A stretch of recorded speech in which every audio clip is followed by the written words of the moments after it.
Not used to seeing this many people at our board meetings. All right. Good afternoon. It's 3 p.m. and I'll call to order the Board of Directors regular meeting for Monday, August 18th, 2025. May I have a roll call, please? Director Meyerhoffen, Here. Director Duff, Present. Director Martin, Here. Vice President Griffith, Present. and President Sewell. Here. Thank you. We have quorum. Thank you. And seeing that all 5 directors are present, we'll skip item 3. Item 4, Pledge of Allegiance. If you'd please rise. Director Martin, would you like to lead us? Sure. Please stand, place your hand over your heart, and honor our nation's flag. I pledge allegiance to the flag, United States of America, to the republic for which it stands, one nation under God, indivisible, with liberty and justice for all.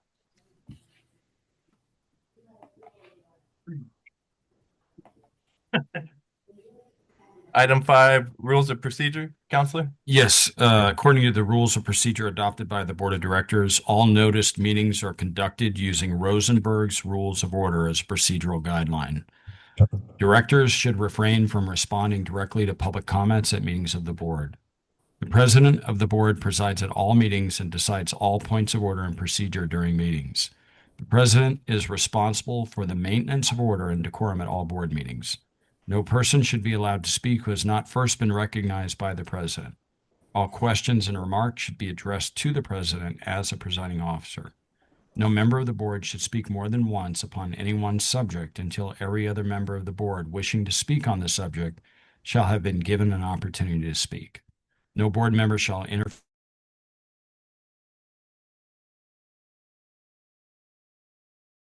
This is the opportunity for members of the public to address the board on matters within the board's jurisdiction.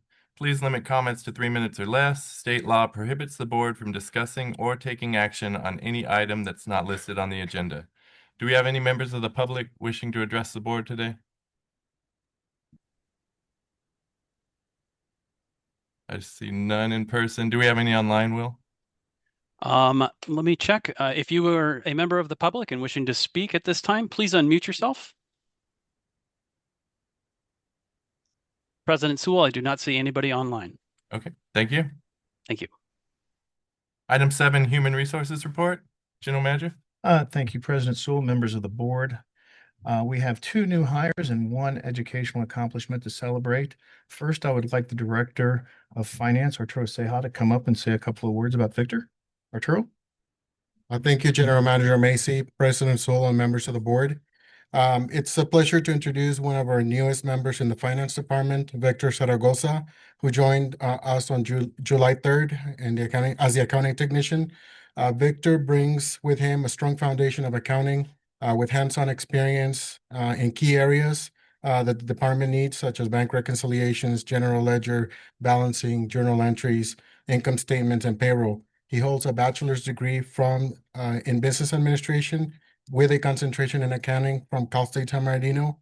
Before joining the district, Victor worked at the Westin and Rancho Mirage, where he learned a lot of the experience that he has in that fast-paced environment.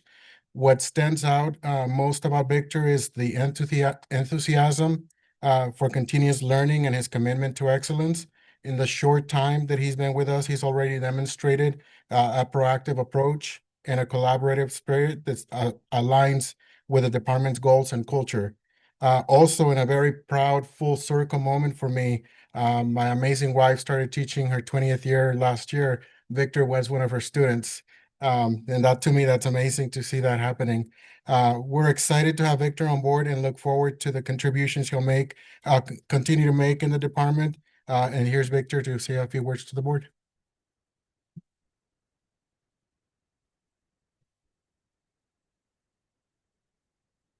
Thank you, President Sewell, members of the board, General Manager Brian Macy, and staff. I'm very grateful to be here today, and I look forward to working with everyone and contributing as much as I can to the district. Thank you. Welcome. Thank you. I would ask that our second employee, customer service manager, Arthur, would you like to come up and say a couple of words?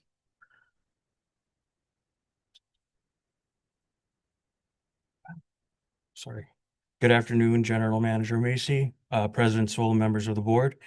I am pleased to introduce Yoatzin Lazaro Rocha, who also goes by Yo-Yo, as our newest customer service representative in the customer service department. Yoatzin brings valuable experience to our team, and we are excited to have her on board. I'm confident she will be a great asset to the department and look forward to the positive impact she'll make within the district. Yoatzin.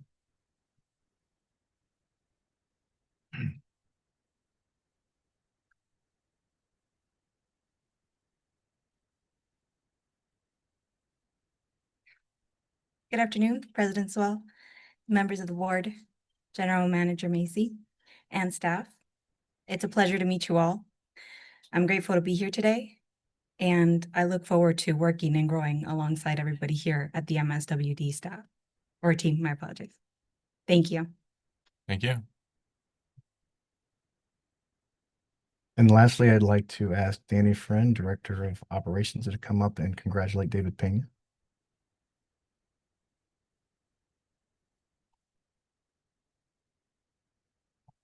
Thank you, General Manager Macy. Good afternoon, President Sewell, members of the board. David Pena actually reports to Jeff Nutter in his new role, and Jeff is out on vacation, so he's provided me a few things to talk about for David. David has recently passed his cross-connection control specialist certification. For those in the industry that knows, you have to get your cross-connection testing first, and then you would go through a long set of tests. He was nervous about it. I'll just tell a funny story. Since David, years and years and years ago, when he got a certificate, there's a joke that goes around the office. It's like, is it the right David? Is it the right David? I didn't know exactly what they meant for a long time, but he reminded me. Years ago, we used to have a tailgate meeting. We called it the gauntlet. You'd have to go around in circles and you would say hi to everybody if you're the new employee, or if you were the one that got a certificate or some sort of accolade, you would talk to the whole circle of operations. So at one time, he was waiting to see if he passed a certification, and he didn't know, and he was waiting. He still didn't know. And that was back in the day when you got a small envelope and you failed, and you got a big envelope and the certificate came in. So at that time, nothing came in. So he was around the gauntlet, as we called, and Jeff Nutter, full circle, as I'll use Arturo's words. Back then, Jeff was a lead worker and working side by side, and he said something along the lines of, "Oh yeah, you can go online and see it. Oh yeah, it looks like you passed your certificate." And everybody's like, "Yay, David!" Well, there's another David Pena that works for CVWD that did pass a certificate, because shortly after that, he got the small envelope in the mail that showed that he didn't pass. So I know he doesn't mind me sharing the story because it's funny, but in this case, David did pass this. So the right David Pena passed this certification. So congratulations for David. Upcoming item for me, I'm going to talk about the cross-connection control program. This certificate now allows David to do a lot of key things that the new program requires by the state. So it's a good thing for the district. Just a few things from Jeff. David plays a key role in mentoring new staff and passing on valuable skills and promoting positive team-oriented work ethics. David consistently leads by example in the field, setting safety standards, professionalism, and customer service, setting the example for his team to strive harder. David's 18 plus years of dedicated service demonstrating loyalty, reliability, and knowledge in the customer service department has been valuable for MSWD. Thank you. Congratulations, Thank you. David. David, do you want to speak? I'm sorry, I didn't. David would like to say a few words. Just a few. I don't mind that starting. Thank you, board. I like to thank you guys and thank the district for the support and helping us out as employees to pursue the knowledge of different opportunities in different sections of the water district. And also thank you for encouraging me to get more education, and not just for me, but to strive to perform better for our district, our customers, our residents, and as well as my coworkers. Thank you very much. Thank you.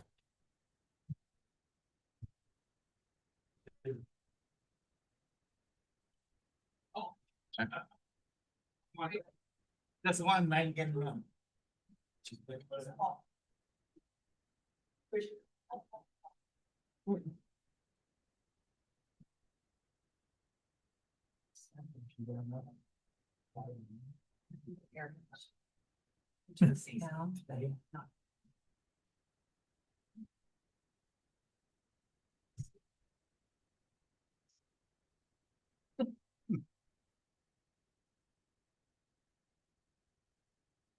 Thank you.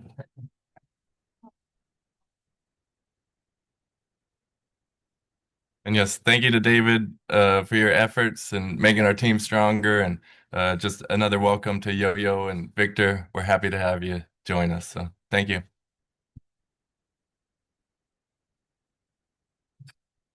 And with that, we'll move into our action items.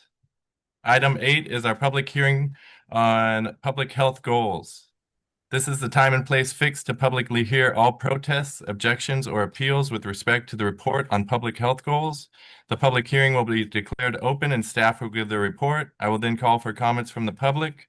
During this time, there will be no back and forth conversation between the public and the board and staff. All questions will be noted and will be addressed after the public comments have been received. The public hearing will then be closed and the board may discuss and vote on any proposed assessments. I declare this public hearing open. Secretary's report, please. Notice of public hearing was published in the Desert Sun on August 5th and August 12th of 2025. As of this afternoon, there are no comments or protests on this item. Thank you. And we have a staff report. We do, President Sewell. Thank you.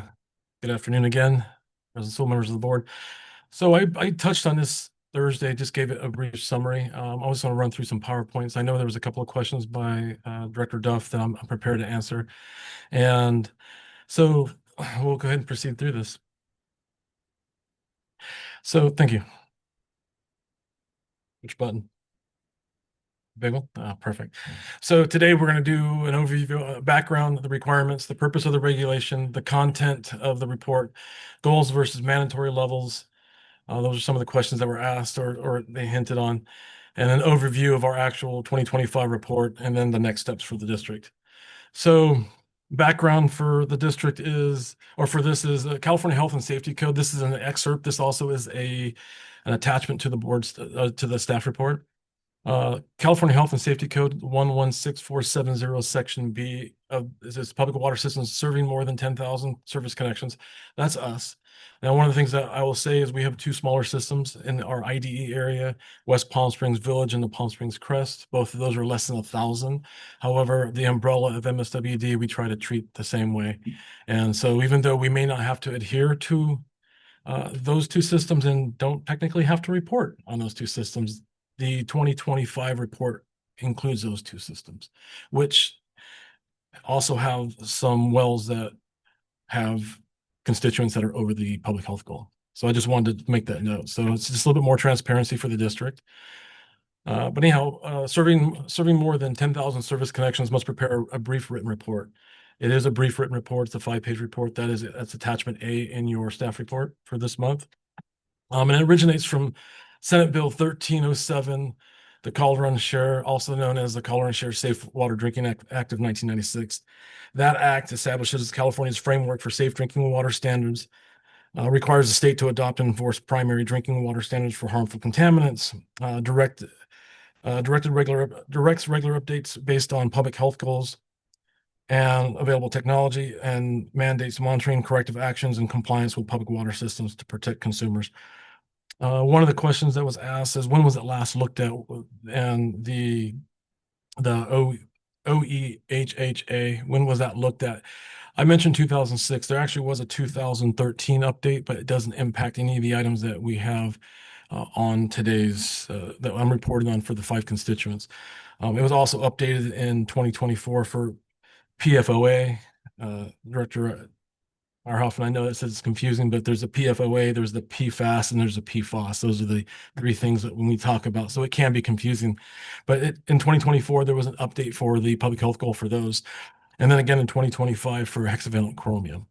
But as far as the items that we have on the constituents, the 5 that we have, I believe they were back from 2006 and 2013. So the requirements of the public health goals. So we prepare a report since 1998, July 1, 1998, every 3 years thereafter.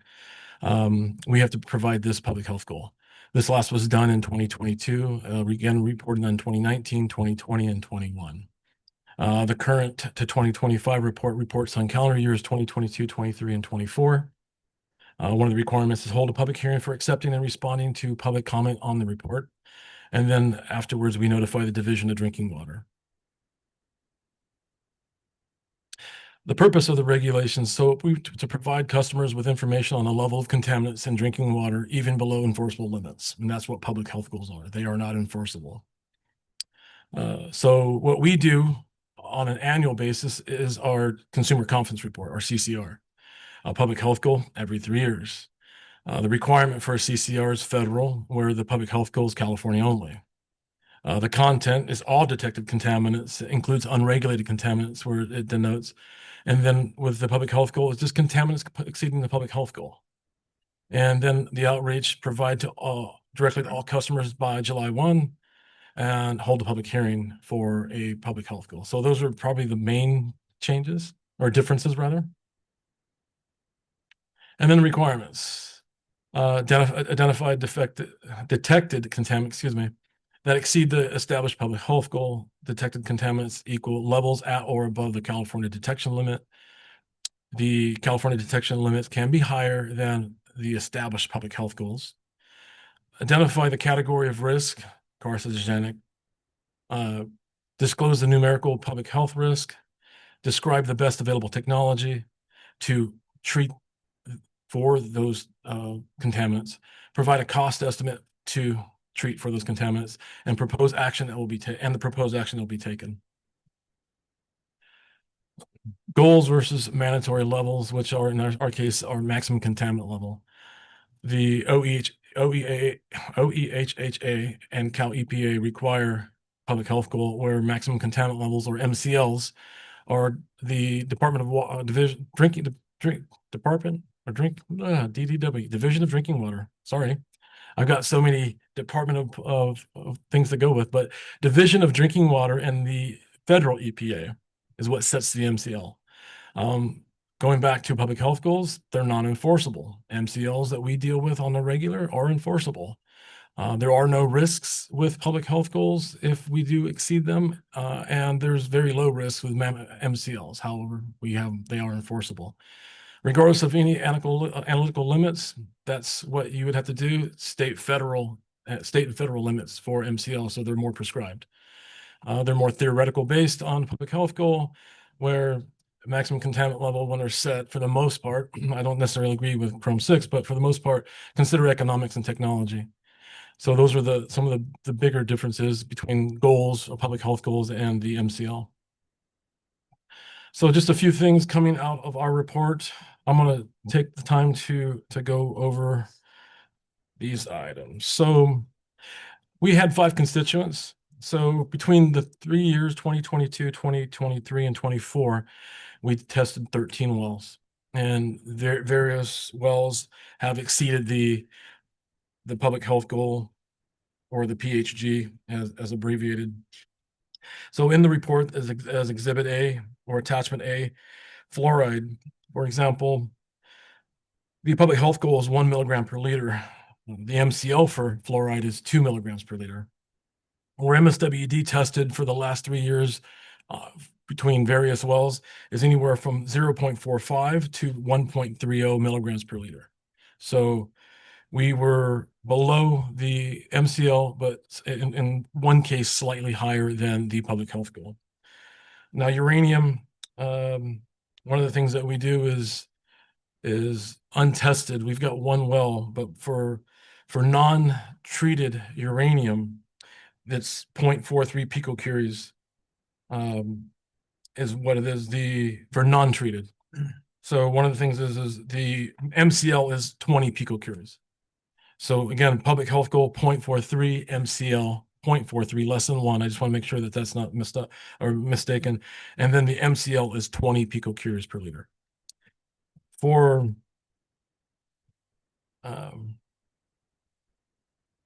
we did have on samples indicated uranium levels ranging from a non-detect to 15 picocuries per liter. We do have an area out in our IDE area, which is West Palm Springs Village, well 26A, that does treat. But what we deliver to our customers is non-detectable. So of the wells that do not require treatment, we had one well that actually had a uranium level of as high as 15 picocuries per liter. Gross alpha. Now, gross alpha has no public health goal. However, the MCL or the maximum contaminant level goal is set at 0. It's not realistic, and the MCL is 15 picocuries per liter. Out of the 13 wells that we sampled, we had ranging from non-detect to 12 picocuries per liter. The other two are radium-226 and radium-228. The public health goal for radium-226 is 0.05. I'm going to jump to 228.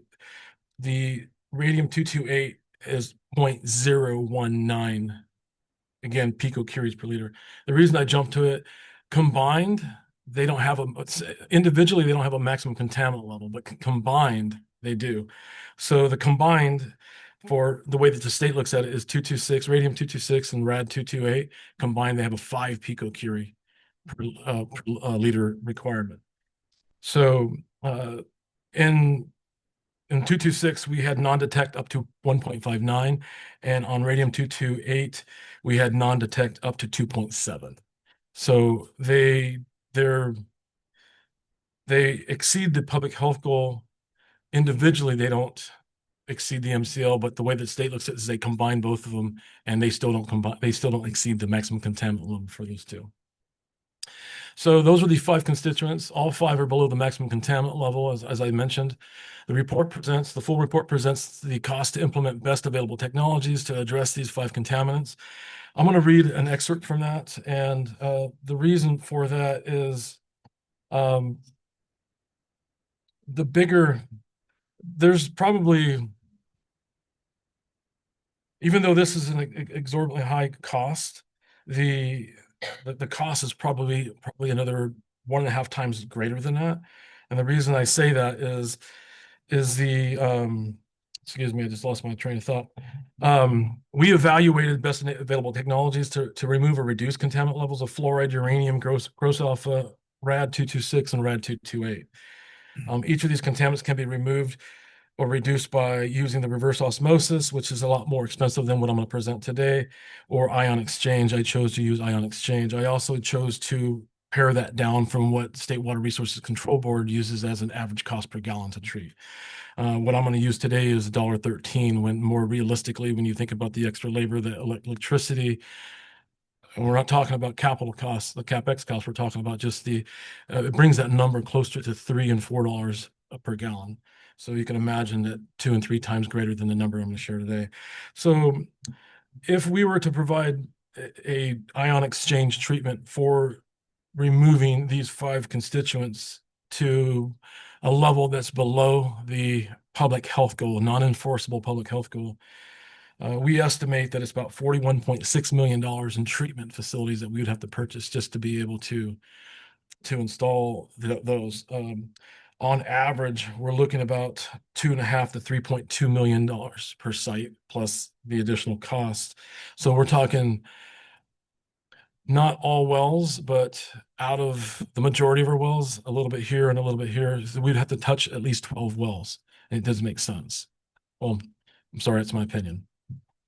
So using the $1.13 per 1,000 gallons treated, we're about $229,000 per well of annual maintenance. Looking at that, it's about $2.3 million collectively to go ahead and add to our operating budget just to run the maintenance. So I talked about the large number of 41.6 for capital cost and an ongoing 2.3 million. It's not the best way to do it, but just to put into perspective, if I were to divide that by the 14,000 accounts just to say pay your fair share, it's about almost $3,000 an account for 14,000 accounts. It's not the best way. It's just to give you an idea of what that cost would if we were to spread all at once, that cost. As the effectiveness and additional treatment processes are uncertain and the health protection benefits of any reduction are not completely clear nor quantifiable, the addition of treatment processes at this time is not justified. Therefore, no action is proposed currently. So I'll read this. The report presents again the 5 costs. Those are the numbers I gave you. MSW meets or exceeds all drinking water standards set to protect public health, and continues to remain in compliance to deliver award-winning drinking water to our customers. So the next steps: hold the public hearing, which is we're here doing today, and then receive and file the report. And the direction that we were saying is at this point in time that we don't do any treatment. That concludes my report. All right. Thank you, Danny. And do we have any members of the public wishing to speak on this item? Oh. Yes, please, Frank. Thank you.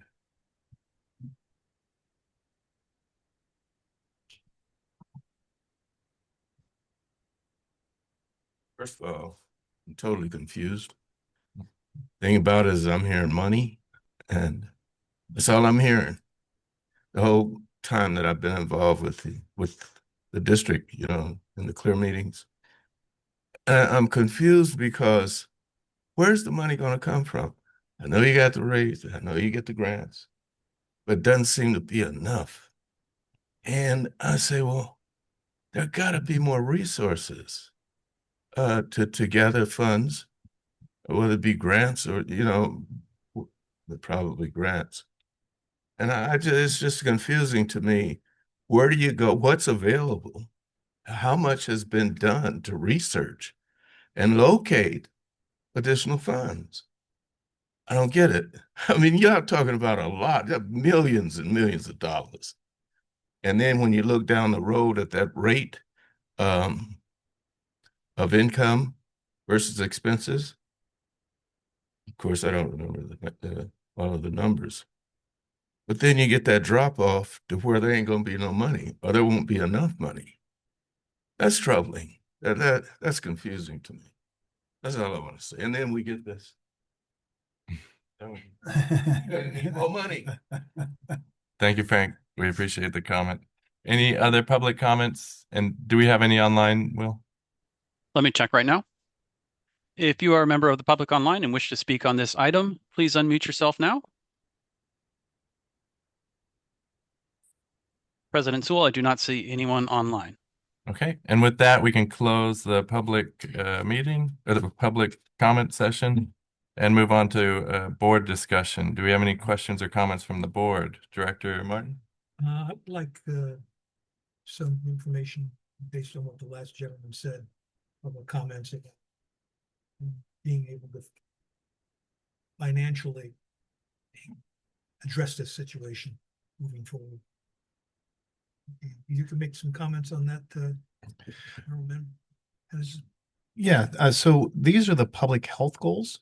These are not our maximum contaminant levels. So we are not, so why it is a standard, and then they use this public health goal to then create the maximum contaminant level. What we serve our customers has to be within the maximum contaminant level, not the public health goal. And I think Danny was talking about that. There is a range between those two.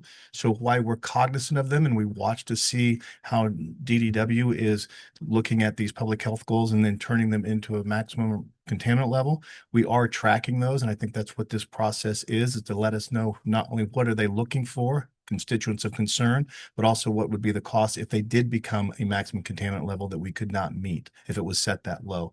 So from that perspective, why this is a good gauge of where we are today, none of the things that we just talked about, the 41 million or the 250,000, those types of things, why it's good to know what those would be if they did set that maximum contaminant level at that it's not something that we're looking at now. It was not part of our long-range financial plan. It was not part of our existing rate study. What we're focusing on at our rate study and the long-range financial plan are the constituents that we know of and what levels those are at, Chrome 6 particularly. Thank you. Thank you, General Manager. Knowing that we actually have a a rate item on today's agenda. I should have clarified that is not part of it. But yeah, we're just required as part of the goal to provide what that cost would look like and then what our next steps are. Director Meyer? Yeah. Well, Mr. Friend, thank you for clarifying all those Ps for me. You're welcome. And General Manager Macy, I see here in this report, and I think it's important to read where it says, building a better future, one drop at a time. And I'll just read the first part here. Mission Springs, this is coming from General Manager Macy. Mission Springs Water District takes great pride in delivering safe, reliable, and high-quality water. And as a director, and all the directors here, that's exactly what we want. Remember, we drink the water, we shower in the water, and we're very concerned about making sure that the water is clean for everybody else's safety. And Mr. Elmore, this is the report that Mr. Friend is referring to. So it can kind of get a little confusing. I'm confused most of the time up here myself. And having said that, if you hear any rumors coming from people or another director from another water district, feel free to call our staff. And all the reports, I believe, are right on the website. Everything is out in the open here. And wouldn't have it any other way. And I think I speak for all the directors, they wouldn't have it any other way, or the management, to be hiding anything from anybody. Thank you. Thank you. Well, Director Duff? Thank you for answering my questions from Thursday. The presentation was great. Just a couple follow-ups if I could. So you mentioned that we included two areas that we don't have to report on that were included in this report. Yeah, I can clarify. So My clarification question is, has it always been reported included in, or is this the first report that has included those other areas? it has always been included. Perfect. And then you mentioned that the most recent update had included chromium-6, but yet we don't have to report on the chromium-6 in this. Is that? That's correct, because chromium-6 during these years were not were not an actual requirement. So when it does an update, it doesn't require us to have to add to. We just stick with what was original. That's correct. Awesome. And then I don't want to go back. I was going to ask you to give us the estimate of that really scary RO, but I'm not going to confuse anyone else with any more numbers, so I'm not going to do that. But I am going to just share something that I was researching, looking at the water quality and looking at the report and the health goals versus MCLs. And if anyone is curious, go to the websites of bottled water that you pay for and look at their reports that they mandatorily have to put online. Most of them claim to be giving you natural spring water. Just look up Watergate in France regarding Perrier. It is RO'd and they put minerals back in now. So we have a need to be concerned, but we can't allow public health goals or other arbitrary numbers to cause fear where fear doesn't need to be. So again, thank you for your comments. Director Meyerhoffen, we are very transparent here, and I'm very grateful for that. And the report did speak for itself, and thank you for your clarifications. You will. Thank you. Vice President? I would like to address Frank's comments. One of the things you find when you start to get into this, is that there are a lot of things that go on that become unfunded mandates. And so if they were to lower the amount to where we would need to treat certain things, such as they did with chromium-6. Originally that was lowered, and then that lowering got struck down. And one of the reasons was that it was basically an unfunded mandate. And the reason it got struck down was that a requirement was set down with no means of funding for it. And so that's really one of the big issues that we face, and especially here in California, because if you compare federal numbers to California numbers, we are frequently a little more, I want to say progressive, some might say conservative in terms of addressing public health issues. And that means that we end up paying more. We all live here. We all know we pay more for everything pretty much. So we set numbers that are sometimes way lower than, say, what the EPA says, or other, I'm going to say organizations, what would you call them?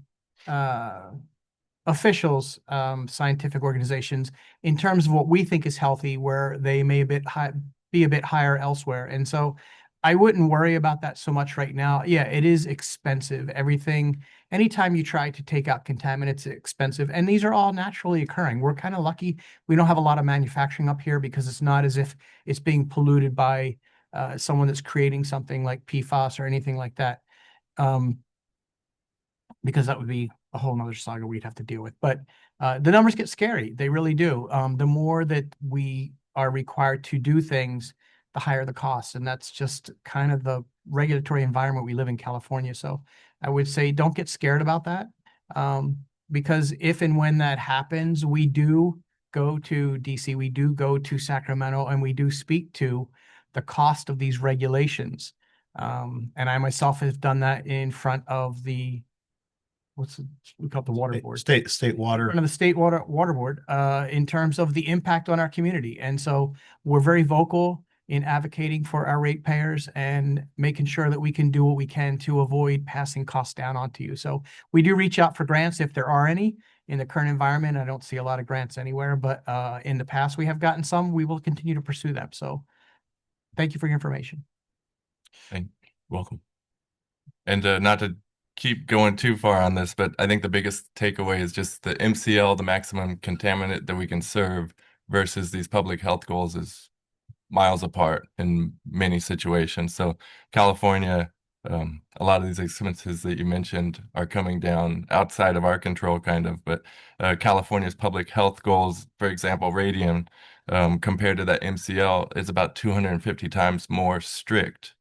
And a lot of these public health goals, I don't think, have the backing in studies, and the maximum levels were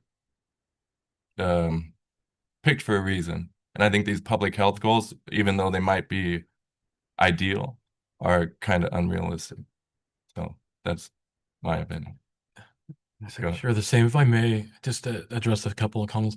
So all of our public health goals have, as a requirement, are on our CCRs every year. And you can go onto our website and you can see last year's and several years ahead of that, before that rather. But the Office of Environmental Health and Hazard Assessment, they are the ones that set that. There's some of these areas they haven't looked at since 2006 or in 2013 respectively. But again, several of these exceedance of the public health goal are wells that are in systems that are less than 10,000 service connections, less than 1,000 service connections that do not require this per that. That's just that's just transparency that Mission Springs Water District wanted to add. We act as MSWD, even though we run 3 systems. This is our main system here, the Mission Springs Water District system, but we also report on the other 2. So this report actually would have a few constituents that would come out of it if we did not report on those other wells. But just for transparency's sake, we are still serving the great potable drinking water that we have been for decades. Thank you. And you had something further? Yes, Director Duff mentioned bottled water. The last time I looked up bottled water, the testing for chromium-6 in bottled water, they don't do it. So don't think bottled water is that safe. We have safe water here. And if we don't have any further comments, we're open for a motion. Director Meyerhoffen. Oh, we don't have a motion in a second yet. I'll move. I'll second. So we have a motion from Vice President Griffith and a second from myself. May I have a roll call vote, please? There we go. Director Meyerhoffen. Yes. Director Duff. Aye. Director Martin. Yes. Vice President Griffith. Aye. And President Sewell. Yes. Thank you. Motion passes. Thank you. Item 9, we have another public hearing, and that is the ordinance number 2025-02, amendment to water regulations and services. This is the time and place fixed to publicly hear all protests, objections, and appeals with respect to ordinance number 2025-02, amending water regulations and services. The public hearing will be declared open and staff will give the report. I will then call for comments from the public. During this time, there will be no back and forth conversation between the board and the public. All questions will be noted and will be addressed after all public comments have been received. The public hearing will then be closed and the board may discuss and vote on the proposed assessments. I declare the public hearing open. Secretary's report, please. Notice of public hearing was published in the Desert Sun on August 5th and August 12th, 2025. As of this afternoon, there are no comments or protests on this item. Thank you. And we have a staff report. Danny? I do. I gave a summary. Sorry, good afternoon, President Sewell, members of the board again. I gave a summary Thursday, and I'm going to go through the summary of ordinance changes. I didn't go through those in detail, but it requires an ordinance to change our sections or a portion or all sections of our water ordinance. In this case, today's public hearing is so that we can do that. I apologize. I don't have the staff report in front of me, but the summary of ordinance changes, I believe, was attachment B or A. Was it A? So I'm going to go through attachment C. We'll go through the alphabet. So attachment C is the summary, which actually shows the changes. I think A was the one that showed it as it is. So what I have in front of me is the summary. So in section 3, which is definitions, we specifically made a change to section 309.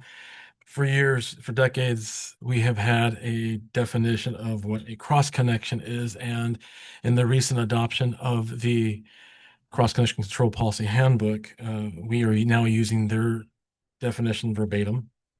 They give you an opportunity to put agency, or you can put your name. In this case, we chose district. So any physical or potential connection or structural arrangement between the district's public water system, including a piping system directed to the district's public water system and located on the premises of a water user or available to water users.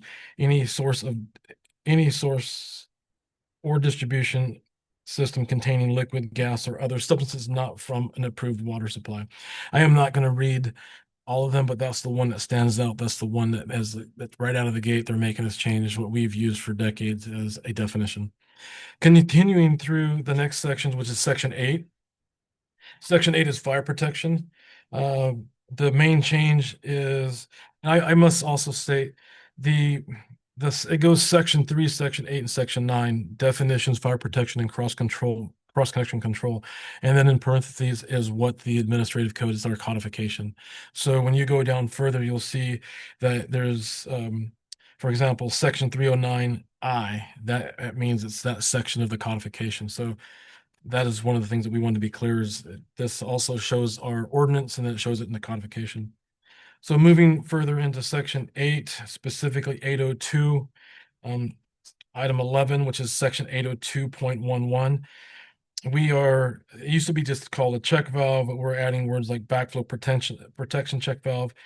And we're also adding language that, since again, for the most part administrative, we're saying that it has to be a double check detector assembly. That's right in the handbook. That's actually been a requirement for a long time. That ordinance probably should have changed a few years ago. But there's not a lot there other than clarifying that we are going to require that they follow the latest cross-connection control manual and that they are double check detector checks with, and that we remove just a single check. That's what that used to be referred to as a single check. In the section 9, I'm not going to go through every item, but you'll see that for the most part, coming out of section 901, which would be 5.02080A, what we've done is for years, we've had the California Administrative Code. That has been Title 17. Since I've been in the water industry, we've used Title 17. That is what's governed cross-connection control, the backflow program as we all knew it before it became cross-connection control. And what we've done essentially is administrative changes. We're changing it from the California Administrative Code, Title 17, to the we didn't have to add it, but State Water Resources Control Board, Division of Drinking Water, Cross Connection Control Policy Handbook, effectively known here as CCCPH. So also, the document that has been used, as we call it, the USC manual. It's in its 10th edition. All devices, all assemblies. Still want to use old language. All assemblies actually must be approved or listed in there in order for it to be an approved assembly for installation. So in California, one of the bigger things is they got to be lead free. Some of the challenges that we've seen with, I can go on to Amazon and buy the same one for half the cost, and it happens. And when we get there, it's missing the key thing of lead free. So sorry, hopefully you kept your receipt and hopefully you can send it back. So, but those are the things that, again, all we did administratively is they added and hydraulic research. You never used to have hydraulic research. So you'll see that there's consistency in what it's titled today. So we always say the latest edition. Today is the 10th edition. So as that manual changes, we'll go adhere to the latest edition. You'll see that throughout the rest of it, 902, 903, for example, and so on, you'll see that the word device has been changed to assembly. As you heard me say on Thursday, a device is something that you can't test. It can prevent backflow, but like a swing check in a pipeline, but it can't be tested. An assembly is meant to be tested. So throughout this document in section 9, you'll see several sections where we strike out device and put in assembly. More importantly, we're going to stop at section 9.0601, which is the repair of the device. So historically, we have collected a fee from our customers on their monthly bill for those that have backflows, and that goes towards our backflow program or a cross connection control program where we go out and test. And if the device itself or the backflow assembly, fails, or commonly right now, somebody steals the bypass or the DCDA bypass or does something to tamper with it, we send a letter providing 30 days and they are to correct it at their cost. So what they would do is hire their own backflow technician and either replace it if it's completely defective, install it again if it's been stolen, or repair it, depending on what it is. But they have that time frame, and then they'll provide their report back to us, and then they'll be satisfied for the year. We're required to test all devices once per year, not once every year, but once in a 12-month period. So what we did here is it used to say that if you failed, we would take care of it, we'd send you a bill. So we haven't operated that way in practice for many, many years. And just it says, in the event of a backflow protection assembly is found to be defective, the customer shall be responsible for making all necessary repairs and or replacements at their own expense. All annual inspections, testing, and acceptance tests following installation, repair, and or replacement shall be performed at the owner's expense. That has not changed. That's been the same since for a long time, decades. Since I've been with the district, the customer's always been responsible. So we just wanted to define that because we no longer actually make the repair and bill them. Moving further through to the later sections, you'll see in section 90602 and continuing, we're striking language like device and adding the word assembly. And then continuing on, that would actually be the bulk of the changes that we have to the ordinance. Thank you. Do we have any members of the public wishing to speak on item 9? President Sewell, I'll check online. Okay. If you would like to speak on this item, please unmute yourself at this time and wait to be recognized. President Sewell, I do not see anyone online. Okay, thank you. And it looks like none in person. So with that, the public comment session is closed and we'll have board discussion. Director Duff, any questions or comments? Just one, and it's actually just a comment. Given there seems to be some question as to the type of assembly that's allowed, and there's some with lead that aren't allowed, is there a flyer or is there any kind of information on what assemblies or what type of assemblies are not allowed so that maybe that flyer could accommodate a notice? Great question. So You can just yeah. file it as an FYI or Yeah. as an ID. So The simple answer is yes. We provide with all of our repair letters an actual list of simple, yeah. Perfect. So, and otherwise you would have to go through hundreds and hundreds and hundreds of devices that are listed and just, I'll pick that one. So we actually try to make it easy. They don't have to, and if they don't, then they can go through the USC manual, but we provide that. Okay, great. Thank you. Vice President? No. Director Martin? No. Director Meyer? And with that, do we have a motion on the item? So moved. Second. We have a motion from Director Duff and a second from Vice President Griffith. May I have a roll call vote, please? Director Meyerhoffen, Yes. Director Duff, Aye. Director Martin, Yes. Vice President Griffith, Aye. and President Sewell. Yes. Thank you. Motion passes. Thank you. If I may, President, I apologize. I'm a little embarrassed. I actually had the presentation also for this item. My day's been kind of hectic somehow between my computer, my location onto the server location for presentations. I've lost it, but I apologize for not having that presented. The only reason I bring that up is I want to actually present it at a later time. I'm going to take the ordinance information out, and what I'd like to do is bring a little bit more information on the CCCPH. Director Martin had a couple of questions, so when it's appropriate, I can bring that at another board meeting. But I apologize for carelessly losing my presentation.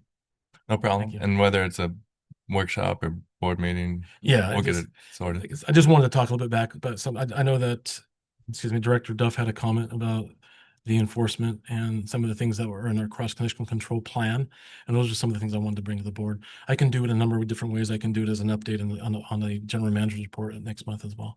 Okay. So thank you. Thank you. Item 10, Resolution 2025-18, declaring the district's intention to proceed with a rate action in compliance with Proposition 218 and instructs staff to initiate the notice process and take all necessary actions to comply with Proposition 218 and Government Code Section 53759.1. It is recommended to adopt Resolution 2025-18, declaring the district's intention to proceed with the rate action in compliance with Prop 218 and instruct staff to initiate the notice process and take all necessary actions to comply with Prop 218 and Government Code Section 53759.1. General Manager. Thank you, President Sewell. As the board knows, we went through this entire presentation on Thursday. We have the clear committee here today. We have our rate consultant, Ref Tillis, on if there's any additional questions. Staff, we're all taking this very seriously and just wanted to make sure that everybody was here to answer any additional questions. With that being said, I'll ask Marion Champion, our Assistant General Manager, to start the presentation. Thank you, Jeff. Thank you, General Manager Macy. Good afternoon, members of the board. This is very similar to what we showed you last week, but we did feel that it was important to go through it again in case we had someone tuning in today that didn't make it to any of our last meetings. So again, there is a fiduciary responsibility of the board to make sure that it's acting in the best interest of the district and make sure that financially that we're whole and that we are keeping our customers in mind and making sure that the district is ready to proceed forward. Again, the rate study process is really about community engagement. Prop 218 ensures that we are including the community every step of the way. And really, this is a multi-step process that starts where we start working at the framework of our study, moving into financial planning, and then cost of service before we get to rate adoption. Looking at the water side, again, we did look at the volumetric and the base rates to determine where we felt comfortable with that split between the base rate and the volumetric rate. By keeping the structure where it is currently with a 71% for volumetric and 29% base rate, we felt that's what's most the fairest approach for our customer base based on our users and where they're at right now. This is a listing of our current base rates. It's important to note that these are based on our 2012 financial master plan and our 2015 water cost of service. There's been a lot of changes that have taken place, everything from inflation to state mandates. We've had a lot of changes since those times. So I think it's really important just to kind of, reiterate that and make sure everyone understands what our current rates are actually based on. Here's our volumetric rates. Important to note that 1 CCF is the equivalent to 748 gallons. And also wanted to mention that a majority of our users, 99.74% of our users, they fall into that single family residential with a 3/4 inch connection. And that's more than 65% of our revenues come from that class. Looking to see how we compare to other agencies. We talked a lot about how the other agencies compared to us and also where they were at with their rate studies. One that I did get a little bit of further clarification since our meeting on Thursday was Myoma Dunes. Myoma Dunes is finishing up a water rate increase that started in 2016, and they are forecasting that they need to start the rate making process again, especially to address Chromium 6 concerns. So that's something that they are looking at doing. They have not actually formalized their study yet, but that's something that they did note that was important to them. Again, we had some specific things that we forecast as far as expenses and revenues coming in. A big ones, we know that our salary and benefits are going to go up. We know that utility costs are going to go up. And we did budget very conservatively in this area. I know some of the CLEAR committee members were even a little bit concerned that we may have been too conservative in this area, but given where our rates are headed, we wanted to make sure that we were not overly zealous when we look at these numbers. And I'm going to turn over to Brian to talk about CIPs. Thank you, Marion. Just going through this list, this is the water CIP list. You'll see anything from a portion of our new building, 60% of the new building and area, I would call it, because there's not just a new administrative building. There is a 3-bay maintenance facility with a warehouse and other things of that nature. One of the questions that we did receive about that particular building, the size, what other changes did we look at it? Just to clarify, and it didn't occur to us until we were talking about when we made the decision to move it to that particular location. One of the things we did consider is we had over $1 million in improvements that were necessary at the corporate yards, whether it be fencing, block wall, the pavement that was there, the warehouse, which we've never priced out because we definitely need a new warehouse. We have a lot of stuff that's sitting on the ground that we would like to get inside to protect it from the elements. So there's a lot of different things that went into the decision of why we went and what we went there, and then why we built what we did build. So there's a lot of work that went into that, and I know it's going to continue to be a question, and it's something that we're going to work on addressing as we go out to the public. Chrome 6 compliance, we talked about the public health goal, we talked about the minimum contaminant level, we talked about that particular being a contaminant that we were dealing with back in 16, but it was repealed. So from that perspective, it is now a new, or not necessarily a new MCL, but it is an MCL we're dealing with, and you can see how we are going to address that over a course of the next couple of almost 10 years. Other things, water line and rear yard easements is something that the board felt that was something we had to start beginning to address. We've had some breaks back there, and we wanted to make sure to start pulling them out. Adding capacity and some new wells, bringing them back online to actually help us with the Chrome 6, but also required as part of some of the development that will be reimbursed. M2 water line replacement comes basically from the rear yard easements. Going down through, you'll see terrace reservoirs 1, 2, and 3. That was a project that has been on hold because when we bid it the first time, it came in considerably more. And then, of course, COVID with the excessive costs. And we're now those three together, when we first did the engineer's estimate, came in at $3.5 million. So you can see that they almost tripled in what we expected them to be, and it's continued to go up. But we are going to be bidding those projects in 26, and then building in 27. Completion of well 42, emergency backup on some of our wells to help us with more resiliency to power outages. And then, of course, the GIS City Works, which will have an item later in the meeting. Reserve policy and targets. As we talked about in our last meeting, we adopted our Water Capital Reserve Fund back in 1995. One of the changes that we had made, we've referenced on Thursday, in setting that line at an appropriate level as we continue to add on since 95. Basically, the following formula is followed. Annual depreciation times 50%. It's a dedicated fund contribution to that reserve. So one of the things that we talked about, what if we did not look at any rate adjustments or anything? What would that do to our current finances? As we talked about, you do have some, just walking through this, you have the fiscal years in the next 10 years. You have a collective rate increase, in this particular case, 0, and then you have the monthly cost. The monthly cost is based on a 13 CCF monthly rate for a single family user. You'll see it just staying consistent as we're not adding anything to it. And you see that our reserves right now, while they look robust, $31.5 million, they are lower than our reserve policy was established. But without a rate increase, you see how quickly they continue to go down in each subsequent year. And then, of course, you see debt coverage ratio starting to go below the 1.2 number, that line there. That line represents a threshold that is typically passed to us by a bonding. If we were going out to a bank or something like that, they want to make sure that we can cover any debt that we take out. Typically for a public agency, it's 1.2. You can see that we fall beneath that in 2029. So not only we're using our reserves, but then we couldn't even borrow money to pay. We couldn't even borrow money to help us out in some of the things that we know are necessary. One of the things that we looked at with our clear committee was 8%.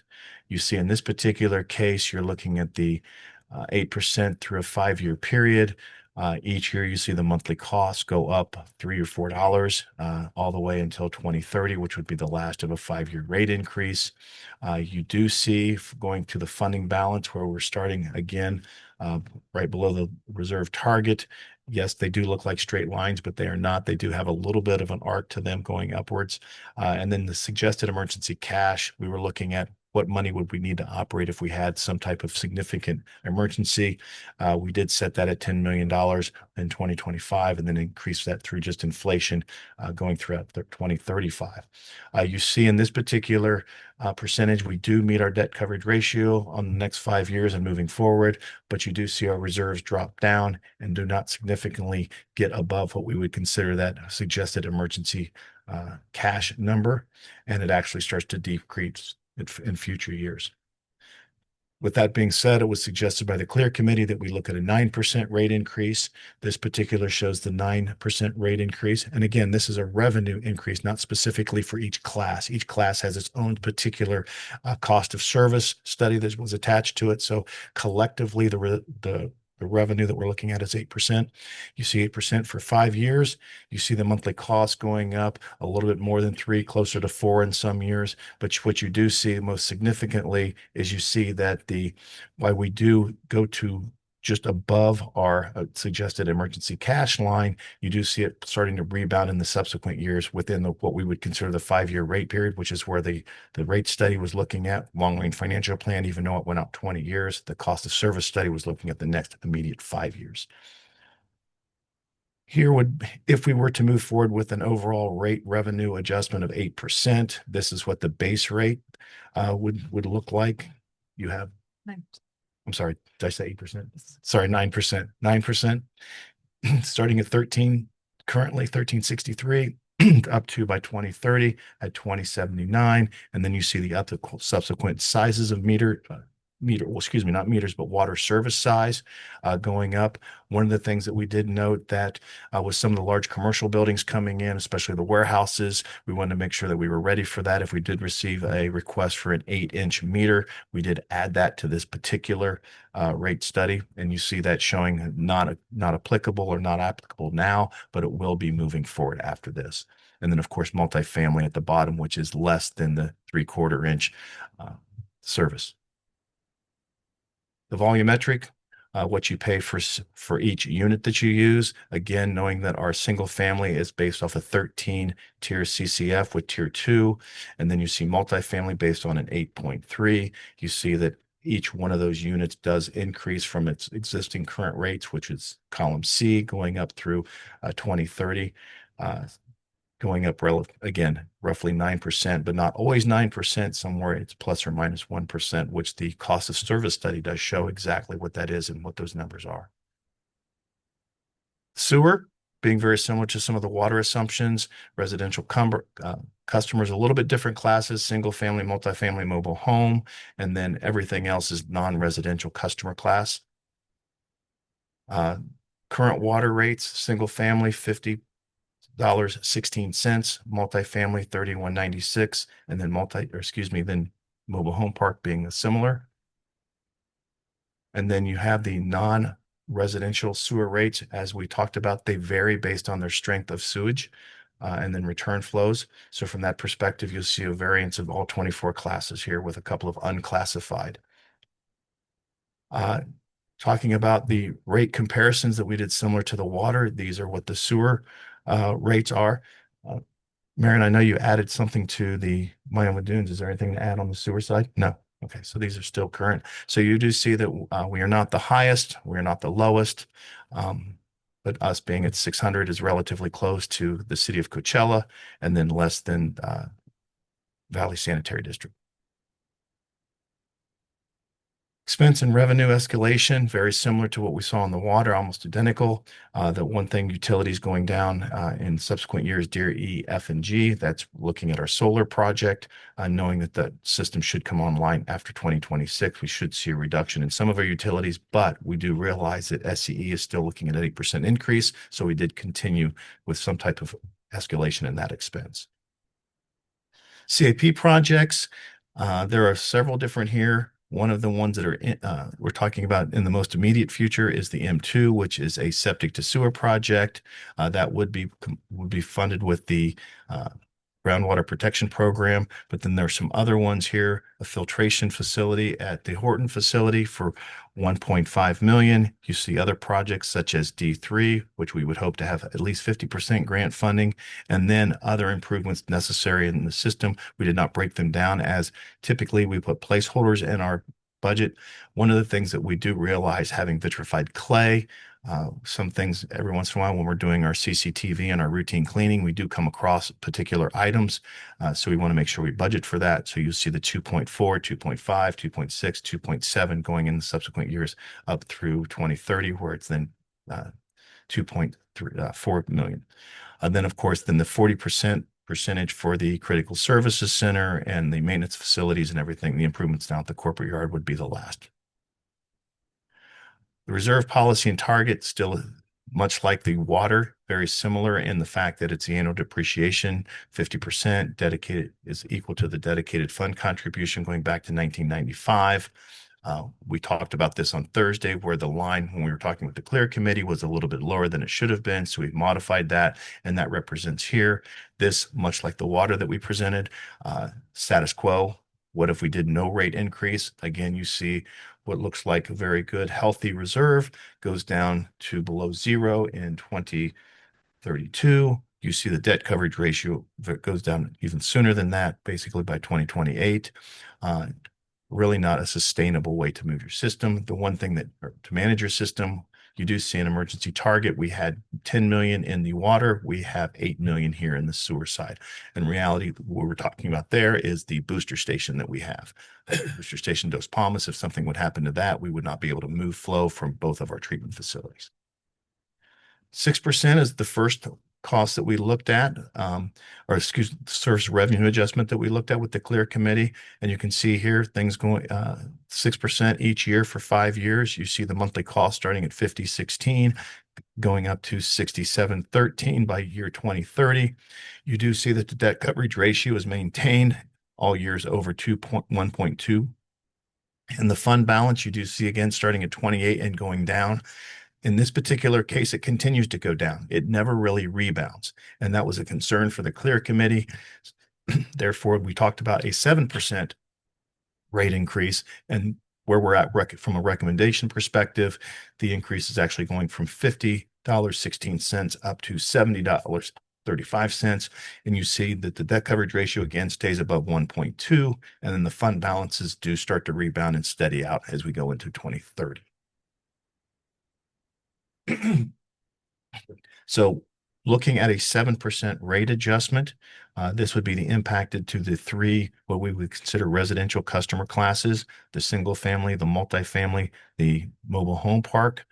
Mobile home park and multifamily going from 31.96 up to 44.95. And then we've talked about the single family variety of different times. The commercial, a little bit different across the board. As we were talking about, we having 24 different classifications, each one of them changing moderately throughout the years. For example, you're looking at the mortuary rate. We talked about that on Thursday from $9.38 up to $13.18. Some of the other ones, just looking at like retail stores, for example, at $3.83 on a volumetric rate to $5.38. So going through these, you see that there are some similarities, but for the most part, we're trying to capture if you have a stronger strength, you have a bit larger cost.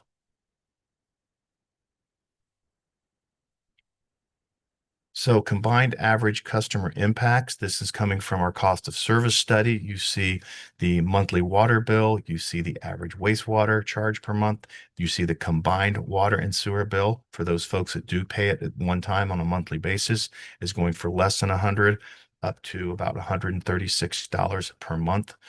The first year rate increase or the difference would be $7.03. Now, again, this average bill does not include the city's user utility tax, nor does it include the DWA replenishment charge. With that, we'd like to talk about some of the other programs that we're looking to enhance as part of this process. Marion? Thank you, General Manager Macy. Again, we currently have the Help to Others program that is administered through the Inland Empire SoCal United Way. The program provides $100 credit to our customers who meet the income qualifications guidelines. They can qualify for that credit annually. They do have to go through an application process. They have to have a state issued driver's license or ID, and then they have to provide some type of proof of their gross annual income. This is how we measure up with some of the other agencies in the valley. It looks like, if you look there, you'll notice that CVWD is $150, Coachella's at $150, Desert Water Agency's at $200. So you can see we are right there with India Water Authority on the lower side of that scale. So what staff is now, with input from the board, we are now like to propose $150 change that would be effective when the new rates come into play. This is to give you, again, just a little bit of a history on how much the participation has been. It looks, looking from 2022 all the way to 2025, we had a bit of a drop off. I do think that it'll be more enticing as we raise the levels up a little bit higher for people to have to go through that process and do that application. But on top of that, we are looking at doing some more in-person events. We've already talked to the city of Desert Hot Springs, looking to do a joint resource fair on October 28th from 5 to 8 p.m. at the Desert Hot Springs Recreation Center. And I've got the United Way has already confirmed that they will have staff members there to not only enroll customers into the Help to Others program, but also provide additional United Way resources to those customers who may have other areas of their world that can benefit from the United Way. And the community engagement side, you've already heard me talk about this a little bit, but again, this community engagement starts at the beginning of Prop 218 all the way to the end by the time we adopt it. We started with our June, July, we started our clear committee selection, and then we had our clear committee meetings back in July. Again, several of the members of the clear committee are here today. I'll just give them all a wave and say thank you for your time today. They've put a lot of time and effort into this as a volunteer committee, and they really have had to look at some hard numbers and make some really hard choices. And so we really appreciate all of your time here today. Looking as we move forward, should the board allow us with their resolution today, we would finish up our preparation of a Prop 218 mailer that will go to all customers. In that mailer would have a listing of all of the rates that we talked about today, and also let them know how they can participate moving forward. We will have a hearing in October where we will actually hear any objections or protests from the community. They'll be here, and throughout that time, though, we're also between now and then have a series of, here's that prop, oh, I'm sorry, I'm going to step back. Here's a copy of that Prop 218 notice, a draft of it. There's still some language that's being finalized and numbers that'll be moving around, but we'll finalize that within the next day or so, and then get that out to hopefully mail it on August 26th would be our mail date. And that would give us enough time, the 45-day waiting period between now and the public hearing. In addition, though, to that mailer, we're also going to do a series of public meetings, going out to the Carl May Center here, the Desert Hot Springs Library. We'll do one here in our boardroom, and then we'll do another one at Missions Lakes Country Club, going out into the community and trying to reach people as close to their homes and make it less inconvenient for them to participate. In addition to this, we'll be going out to organizations and doing HOA meetings. I've made 2 changes since the last time you saw this slide. The Desert Hot Springs Senior Center confirmed with us for September 18th at 11 a.m. and the Skyborn HOA confirmed with us for September 17th at 6 p.m. We're still in communications with CVCAN, the Friends of the Library, and several of the other Desert Willows, and also Vista Montana HOAs, trying to get on their calendars as well. And so as we continue to move forward, we'll have this list, including the list of the community meetings. All of that information will be available on our website. So even if someone doesn't live, say, in Desert Willows, they might be able to attend an HOA meeting there if it's more convenient to them. And with that, I think that's the end of our scripted presentation or formal presentation. Thank you. Do we have any questions from the board or comments from the board, Director Martin? Director Martin? No, just once again, thank you to the committee, and I'm the guy who's going to take the heat. I'm up here voting, so you shouldn't be responsible for anything other than showing up, voicing your opinion, and doing a wonderful job that you have. So thank you very much. Director Duff? Thank you for all the hard work. Could you just reiterate to the board, I had asked some questions of Assistant General Manager this morning. Could you just reiterate for the board, if we approve the recommendations and then as we are moving forward, there are findings, what is the process? You said we move forward, it would be whatever the vote is would be the maximum. But during the conversation over the next couple months, there's a possibility that if the discussions were to enlighten us on money that we found, we could lower it if the discussions led us that way. I just want to make sure we're all understanding the same. So the way the Prop 218 works is, let's say we get some information from the protests that and the board feels that we need to take action and do something differently. At that hearing, at that time, we can lower it, but we cannot increase any rate increases. So whatever we go out with our Prop 218 notice, that is the ceiling of what we can do, unless we want to go out and we want to renotice. So that's basically where I was getting at, is that we will go out with our Prop 218 notice. The percentage that we go out and the information we go out with in there is our ceiling, without having to go back in and renotice the Prop 218 again. Thank you. That's the clarification. I just wanted to make sure we all knew, in case there were any nerves eating at us, that we could be assured that if any new data comes out, or then we can adjust, but we can't go higher than whatever we set today. And just for clarification, we can do that each year, that the rate increase, we could review the need and just want to make sure that that's clear to the public, that we'll be looking at this each year. That is correct. That's why not only the presentation you saw today, but also the 218 notice will break it out on each particular year. We can reduce it from those years at any time. Yes.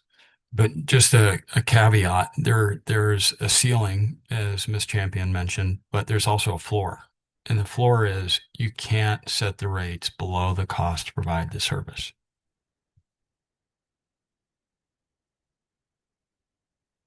Vice President? Questions? I want to thank the Clear Committee for all your hard work because it saved us from having to spend hours and hours and hours of looking at all this. You did really kind of all the hard investigative work, and so I appreciate it. My eyes appreciate it. And I really appreciate the fact that you all put your own personal time into this. And I'm very big on community involvement, so it's really nice to see that you have a group of dedicated people, and I hope that you'll stay involved, not just here, but throughout the process, but also in the community in general, because that's what makes this such a great place. So thank you all very much.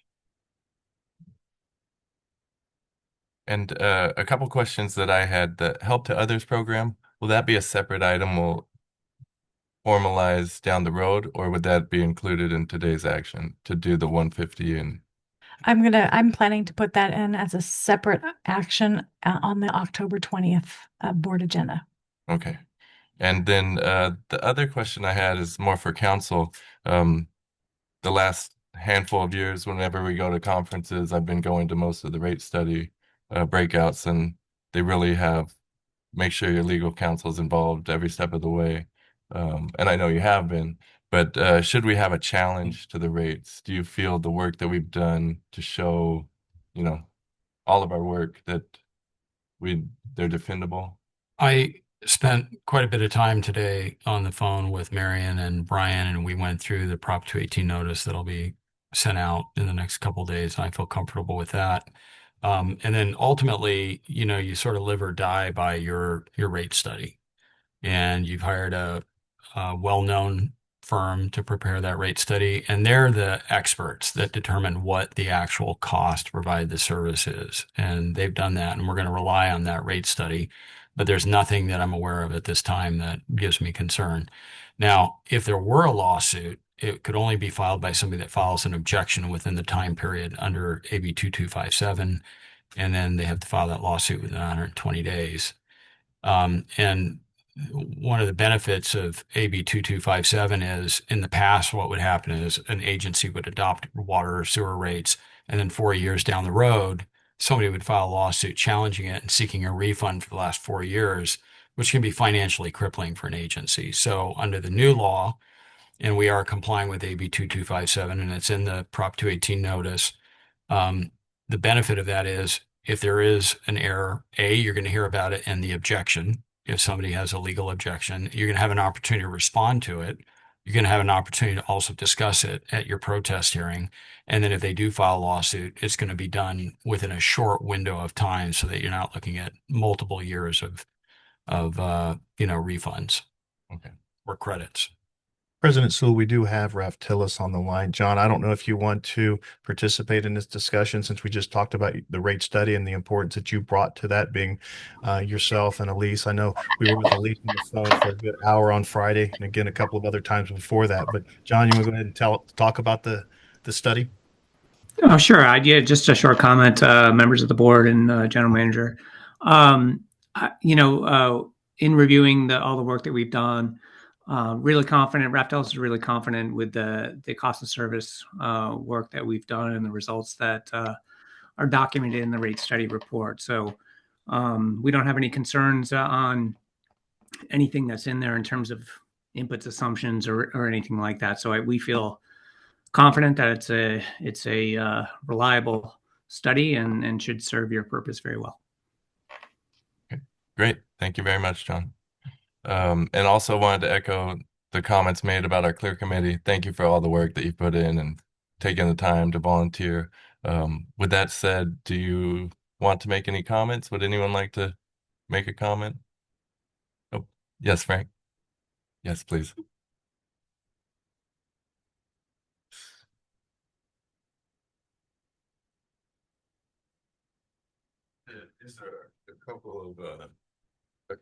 These are a couple of observations that may not be directly related to rate increase, but it is directly related to MSWD.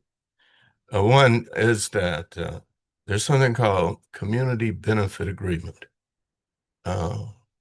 Somebody please raise your hand and tell me you know what that is. Nope? Okay. So you're going to have a group coming in doing construction. And what happens with that is similar to one of the gentlemen told me, is when the cannabis came in and the city of Desert Hot Springs made an agreement with these different cannabis businesses that they would give back to the community. And that was built into a community benefit agreement. And I'm looking forward to what you guys are planning to do with the building construction coming in. Well, maybe we could look at what if there is the possibility of developing a community benefit agreement with that type of business coming in. So that's one. And this is another that is sensitive to me, is that you have some black ratepayers in Desert Hot Springs who do fund into MSWD. But I don't see a percentage representation in employment. And that concerns me a little bit, but I'm hoping that at some point you might want to address that. That's it. Thank you, Frank.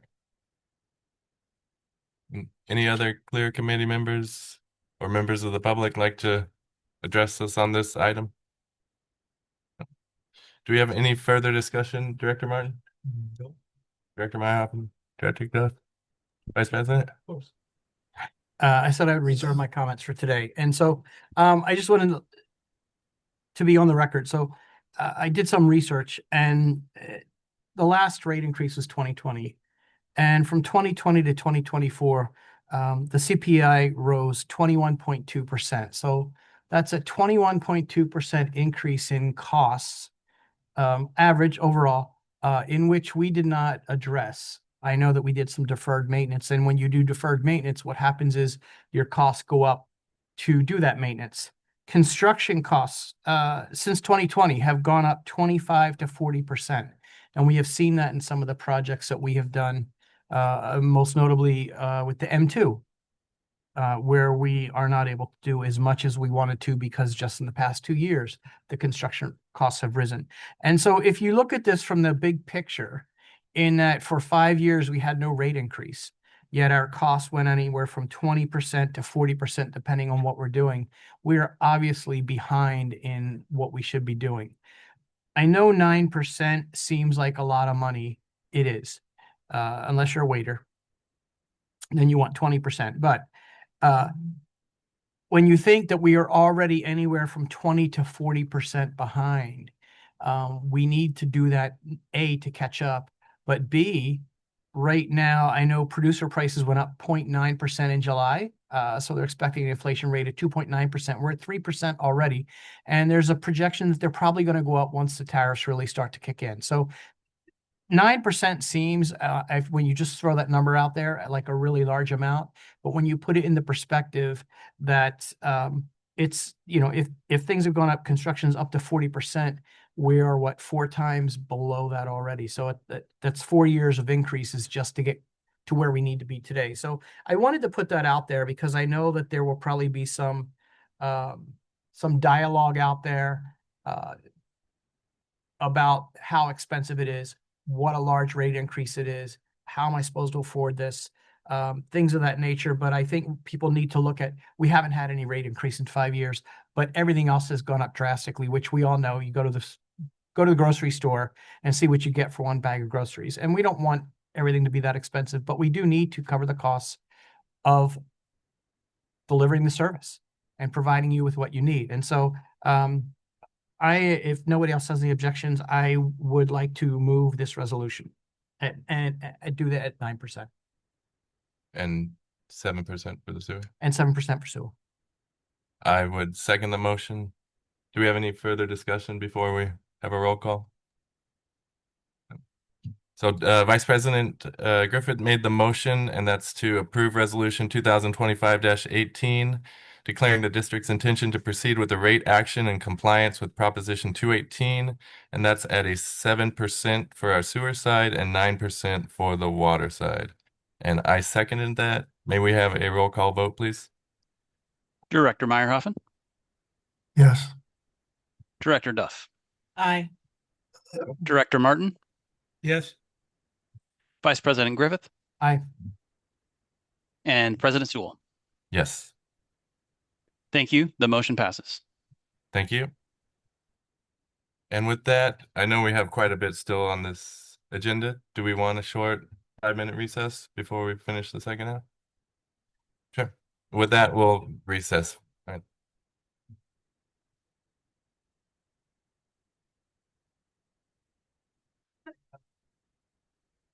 Oh, yeah, I end up having a silence.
And Boardroom, you are on mute.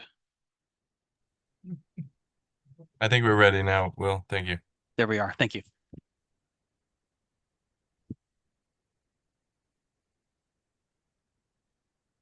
Are we recording? Yes, we are. Oh, okay, perfect. Item 11, enterprise agreement with the ESRI Advantage Program. It is recommended to authorize the general manager to execute a one-year ESRI Small Utility Enterprise Agreement for the ESRI Advantage Program in the amount not to exceed $62,150. General manager. Thank you, President Sewell. We did provide a presentation to this during our study session on Thursday. Ryan is in the audience. If there are any questions by the board, we have nothing to add to our presentation on Thursday. Okay. Any questions or comments, Director Martin? No. Director Maya? No, sir. Director Duff? Vice President? And I'll just say thank you to Ryan for the education you gave us. I am optimistic that not only is this going to make us better, but also possibly save us some money down the road. So with that, I will make a motion to approve item 11. I'll second it. And we have a second. May I have a roll call vote, please? Director Meyerhoffen, Yes. Director Duff, Aye. Director Martin, Yes. Vice President Griffith, Aye. and President Sewell. Yes. Thank you. Motion passes. Thank you. Item 12, approval of contract with Corona Environmental Consulting for preliminary design of chromium-6 treatment facilities. It is recommended to authorize the general manager to execute a contract with Corona Environmental Consulting for the preliminary design of chromium-6 treatment facilities totaling $638,370 plus an additional 10% contingency for a not to exceed contract amount of $702,207. General Manager. Thank you, President Sewell. On Thursday, our consultant, Chad Seidel, who is president of Corona Environmental Consulting, presented a presentation along with our Director of Operations, Danny Friend. Danny, do you have anything more to add? You do not? Would be open to ask any or answer any questions the board may have. Director Duff, questions or comments? Vice President? Director Martin? Director Meyerhoffen? And I have nothing further. Do we have a motion on the item? I'll second. Oops. Who wants it? We have a motion from Vice President Griffith and a second from Director Duff. May I have a roll call vote, please? Director Meyerhoffen, Yes. Director Duff, Aye. Director Martin, Yes. Vice President Griffith, Aye. President Sewell. Yes. Thank you. Motion passes. Item 13, acceptance of grant of easement deed for public utilities easement, Azure Palms Hot Springs Resort and Day Spa Oasis. It is recommended to authorize the general manager to execute the certificate of acceptance, approving and accepting the grant of easement deed from Azure Palm Hot Spring Resort and Day Spa Oasis. President Sewell, I will recuse myself because this is my employer. Thank you.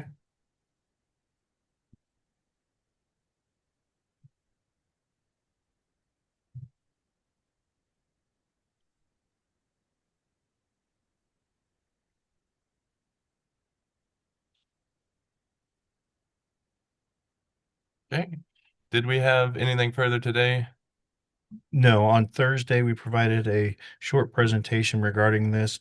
It was simply just the moving of a fire hydrant outside of an existing right-of-way easement. This easement sort of simply overlays the new location of that fire hydrant and dedicates it to the district.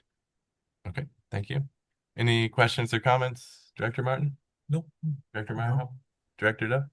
No, given that this was no longer behind a locked gate and we won't be held responsible for any of that, I am good to go. Thank you. Okay. And with that, do we have a motion on item 13? I'll move. Second. We have a motion and a second. May I have a roll call vote, please? Director Meyerhoffen, Yes. Director Duff, Aye. Director Martin, Yes. President Sewell. Yes. Thank you. Motion passes. Thank you. Wait for Vice President to come back in.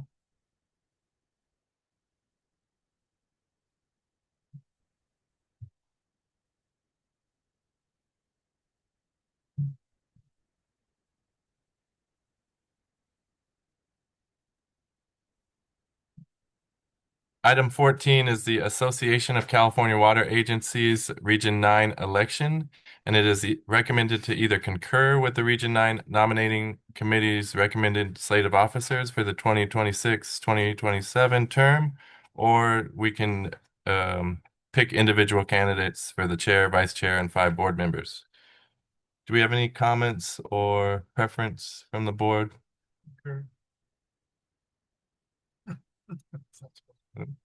I think that's what everyone said last time. Okay, I'll make a motion to concur with the Region 9 nominating committee's recommended slate of officers for the 26-27 term. Do we have a second? I'll second it. We have a motion and a second. May I have a roll call vote, please? Director Meyerhoffen, Yes. Director Duff, Aye. Director Martin, Yes, Vice President Griffith. Aye. President Sewell. Yes. I do have a comment on the. Oh. On there. I don't know how the election is going to turn out, but I want to state that I am indeed honored to have been selected by the nominating committee to be on the slate of officers for the 26-27 term. We're glad to have you on there, Russ. So. Thank you. You need to stay away from those meetings. Need to stay away from who? You need to stay awake for those meetings. I'll try.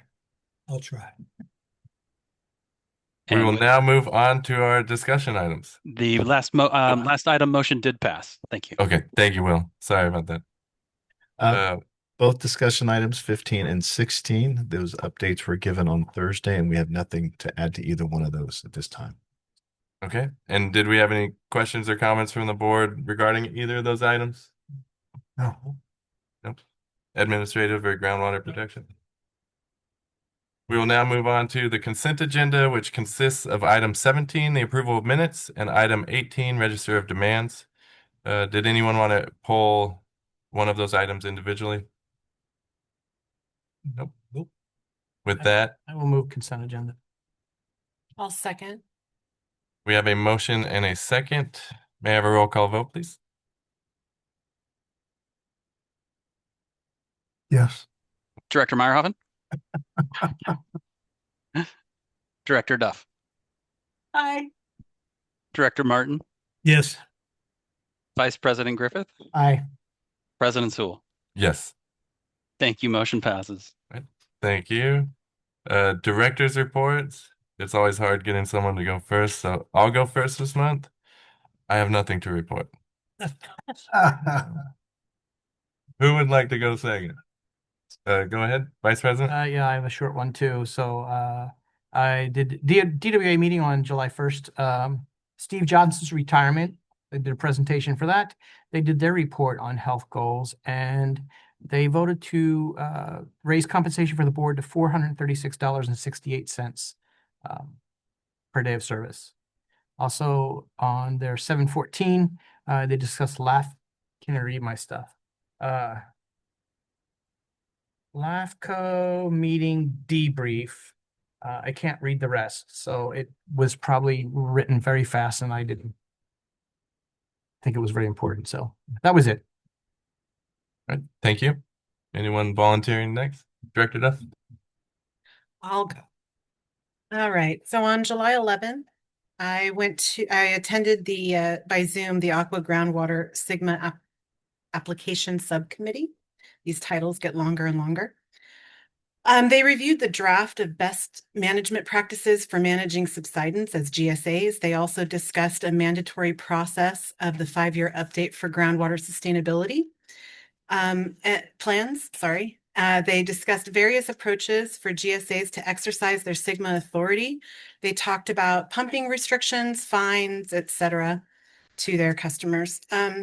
We met again by Zoom on July 31st for a presentation by SI Environmental Law Group, specifically regarding risks, regulations, and funding options for regulated contaminants that were including PFAS, 1,2,3-TCP, dioxin, manganese, and perchlorate. On July 23rd, 2025, I attended by Zoom the San Gorgonio Pass Regional Water Alliance.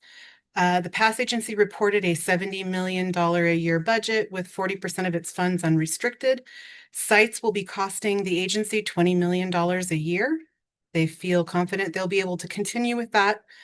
And site's project is projected to be operating by 2030 currently. However, they had lesser good news on the Delta conveyance. They said that it's experiencing additional issues and may be somewhat or quite delayed. Also had a report of the successful, regrettably successful use of the heli hydrants in Cabazon. For the recent fire over there, the heli hydrants were used for the first time. And with the exception of a dust issue that they discovered at the well sites for the heli hydrants, they were very successful in preventing water that was able to assist in that fire that they had recently. The July 28th, I attended a CSDA webinar, Sign This, Not That, presented by law firm Liebert, Cassidy, and Whitmore. I felt like I was getting confirmation of some of the concerns and questions I have about contracts that I see. They did caution board members to review even stronger when you are told the contract is standard. They said it really needs to have constant review and that vendors will always try and look for a way to push the risk back onto the district, and our job as district representatives is trying to prevent that. So it was an interesting webinar. On July 30th through August 1st, I attended the California Association of Sanitary Agencies, along with General Manager Macy and Director Martin. And this was in San Diego. I attended the federal and state legislative updates.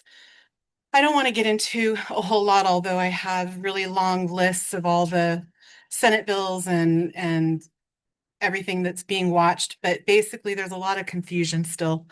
There's a lot of uncertainty and on both sides. And that was not exactly the best update, but it was honest, and that's all we can ask for.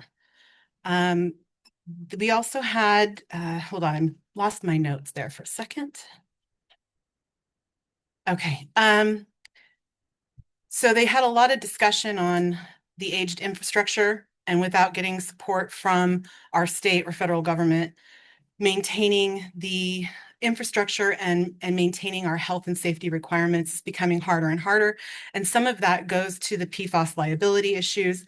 A big on both state and federal that is in legislation right now is bills that hopefully will protect wastewater organizations from being held liable for PFAS found in their recycled water or in their wastewater systems.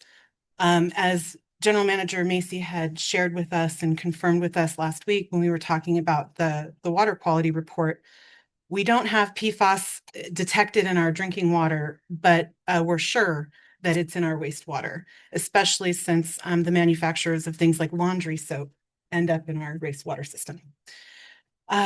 We also had a couple really great keynote speakers, but one in particular, Scott Summerfield from 24/7 Media, was sharing with us changes in how we can communicate better with the current administration and how we can, in writing, better accomplish federal grants and any federal program, even getting emergency funds, and literally posted on the screen for all of us to see a listing of words that need to be scrubbed from any and all of our documentation if we're applying for any federal emergency money or federal grants. And I just wanted to share a couple of those words, and that'll conclude my report. The words were listed as needing to be removed were words like accessible, advocate, belong, Black, climate crisis, disability, female, hate speech, Indigenous community, Latinx, men, multicultural, socioeconomic, underrepresented, pregnant people, and women.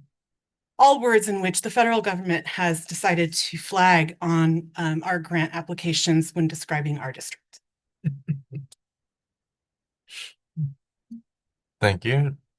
Director Martin, would you like to? Sure. On July 1st, City Council meeting, and during the public comments section, Desert Water Agency Director McKenna announced a reduction of DWA taxes. He didn't go into much detail on that, but that's something we ought to take a look at. Several property owners appealed fines imposed for noncompliance of property requirements. There was a discussion on the formation of a fire services ad hoc subcommittee, and another downtown phase 2 of the mural program was discussed. On July 15th, I attended the California Special District Association Sexual Harassment and Prevention and Ethics Training.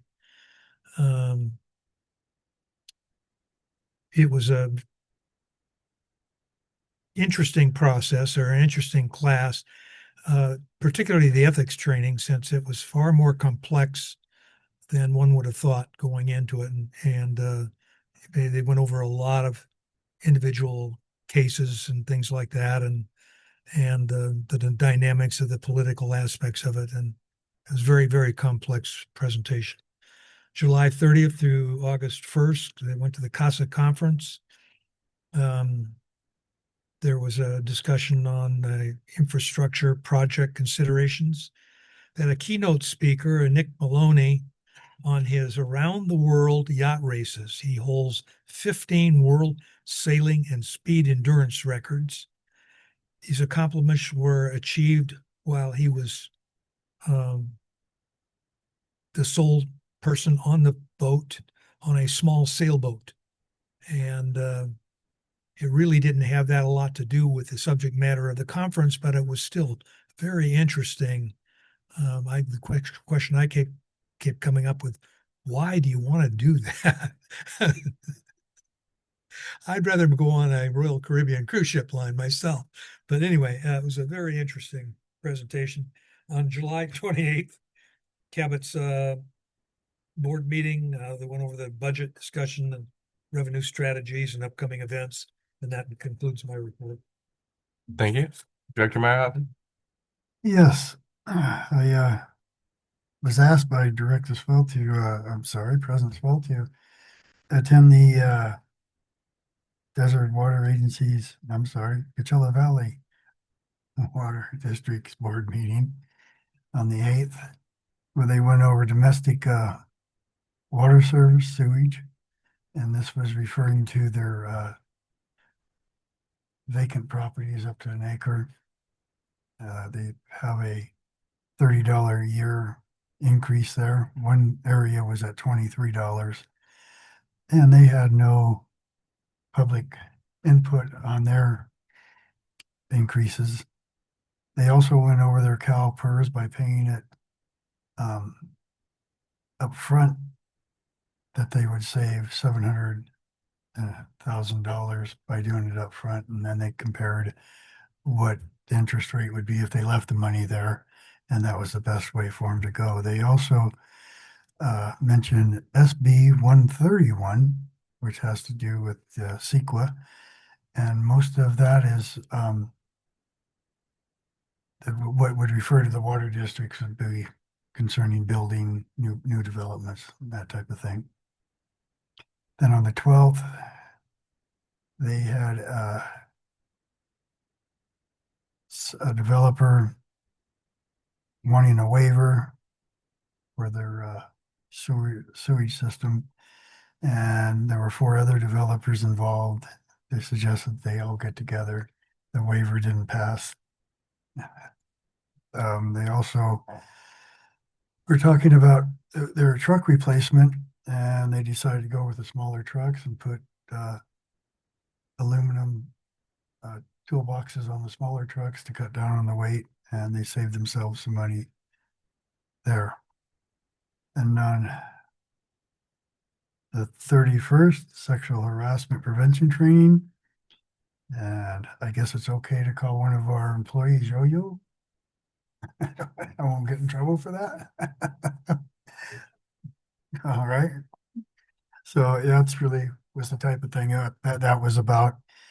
And I don't know about Director Martin, but I got 100% on that test. I did too. Yeah, it took me twice to get it. Although I thank God that I didn't have to take one on the ethics portion of it.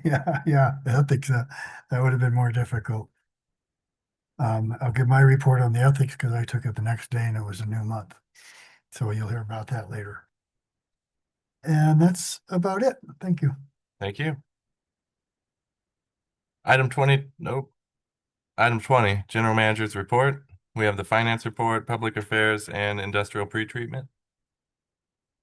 Yes, so we'll start with the finance report. Director of Finance, Arturo Ceja, will provide a finance report. Arturo? Thank you, General Manager Macy, President Solo, and members of the board. I'll give a verbal update on our finances. Since we are now, the next month that would have been presented to the board would have been June 30th. And we're working on that with the audit. If I presented information, usually the numbers get updated significantly through the audit. And so it would have looked pretty different once we present it to you. With that said, our cash balances for June 30 are 81,400,000. That's with all of the banks combined, Wells Fargo and CalTrust. And we're still earning a pretty significant interest rate. However, some of the projects have been delayed based on the discussions we've had over the last couple of weeks, and also an expectation for the rate study and a long-range financial plan. And we're gearing to pick that up again. In a nutshell, that is the finances for June 30, 2025. Any questions? Any questions, Director Martin? No. Director Mayo? Director Duff? Thank you for the report. It's not really a question, it's more of a request. Given the length of time that the financial report took and the audits have been taking, I'd like to see if we can find a way to put a more regular schedule for those types of things to happen. And maybe talk about maybe doing a resolution in the future to where we will have a more regular schedule where these kind of financial reports and rate studies will take place on a more regular basis. Yep. I just wanted to make that comment. Thank you. Thank you. Vice President? Yeah. Right. And I have nothing further. Thank you, Arturo. Public Affairs? Thank you, President Sewell. I do have a short presentation today that highlights some of the work of the Public Affairs Office during the past month. Of course, additional information is available in your packets. As mentioned by several of the directors, it was a slightly lighter month for us. However, we were very busy and out in the community. Specifically, we did participate in several events, both from BIA and DBBA and Rotary. Most recently, last week, we helped sponsor a special Valley-wide Boys and Girls Project with the Desert Valley Builders Association's Professional Women in Buildings Council that introduced construction trades to elementary and middle school kids and taught them about careers in building. MSWD sponsored the event by donating reusable water bottles to the kids. This month is going to be jammed packed with the CASA conference that happened earlier this month. We have the Urban Water Institute later this week. And then we have at the end of the month, the CSDA annual conference. September is also shaping up very nicely with regional events for Aqua and CSDA, as well as the BIA installation dinner being held here in the Coachella Valley and the Greater Coachella Valley Chamber All Mayors Luncheon being held on September 12th. I won't go into detail, but as you know, we did host last month a series of CLEAR committee meetings. They were very, very successful. And I think we got a lot of information from a staff perspective on engagement and what are some of the things that our community members are looking for. They've inspired us to continue our community tours and our Water One sessions in the coming year. I mentioned this campaign briefly. This is our Small Changes, Big Impact campaign that is continued throughout the month. As you may remember, last year we performed a survey of our customers asking them what they liked and didn't like about their billing statements. And the theme that seemed to resonate amongst multiple respondents was that the total due was hard to find. We have moved, the total due has been moved to the top of the statement and it's been bolded. And another change that we are alerting customers to is the change of the return address. Instead of sending their payments back to us, we are now asking them to use a Wells Fargo lockbox service address. This will significantly reduce the amount of time it takes for payments to be deposited and posted to the customer accounts, and staff will be spending less time manually handling and processing checks. We're very excited about these changes and are currently promoting them throughout all of our social media and our traditional media channels. August is Water Quality Month, and which is dedicated to making the most of the relatively small amounts of fresh water we have on this planet. To highlight this, we're doing a series of social media posts this month, all speaking to the importance of our precious drinking water. And speaking of our Water Quality Month, this month's Water Matters newsletter highlighted Water Quality Month. It also talked a little bit about our upcoming calendar drawing contest, the Help to Others program, and the 811 Dig Alert system. Last week, you may have caught on our social media post an 811 post that promoted the 811 service. We're encouraging customers before starting any new home landscaping projects that they call or visit the 811 system or visit california811.org before they dig. Not only is it the law, but utility lines can be as shallow as 18 inches below the surface, which can be very dangerous and expensive to repairs. And lastly, New at 11, a drawing contest underway for And K through lastly, I just wanted to highlight, we are once again launching our annual calendar contest for our conservation and groundwater protection calendar. We launched this last Friday and it will run through October 1st. We will be promoting it through all of our normal outlets, including doing direct outreach to the students through the Peach Jar program. We'll be going to places like the Recreation Center and some of the schools and sending emails to the principals to help get into the schools. But students who'd like to participate, they're encouraged to do drawing that represents one of the main categories, including saving water, properly disposing of fats, oil, and grease, cleaning cars at a car wash, protecting drinking water quality, not flushing what's called so-called flushable wipes, and use of water efficient desert landscaping. We have already received media coverage, including the Spanish publication El Informador will be including that on this week's publication. The Yukon Report has published it on their website. And here's a clip from KESQ from Friday. Maybe not. Here we go. New at 11, a drawing contest underway for K through 12 students. Mission Springs Water District inviting local students to submit artwork focused on themes of water conservation and groundwater protection. The drawing must be submitted on white paper using crayons, paint, or colored pencils. Computer-generated art is not accepted. The deadline is October 1st. The Water District saying top winners will receive prizes like Amazon gift cards, as well as having your artwork featured in the 2026 community calendar. You can learn more on the contest by heading to our website, kesq.com. And that concludes my report today, but just wanted to share that fun little piece. Thank you. Thank you. Any questions or comments directed up? Vice President? Director Martin? No. Great job. Thank you. And industrial pretreatment program enforcement? Yes, I just want to let there was some questions about where we stand in the enforcement of the program and how things were going. I just wanted to let the board know that one of the four businesses that we were working with, trying to get them into compliance, their last round of testing did come back that they were within our parameters. So working with them now to that removes one of the issues that we're talking about of moving that one forward, but the other ones we continue to work with them. We did put it on their water bill. They did not reach out to us to make any changes to their system or anything like that. So we will continue to reach out to them and we will continue to keep in contact with them and hope them get in compliance. We are also reaching out to a couple of other folks that have been recently not compliant, and we'll start going down the path with them and initiating fines and things of that nature. So we have been successful in getting one of the four. Now we're hoping to get all four and then anyone in the future moving forward. So that's our update.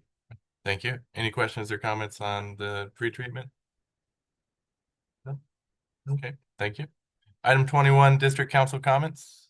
Yes, just briefly, I wanted to comment about your concerns regarding the contracting practices. We've worked with district staff, Amanda Lucas in particular, on updating your contracts this year. So we feel confident in the contracts that you use, including the contracts that were in the binder today in the packet.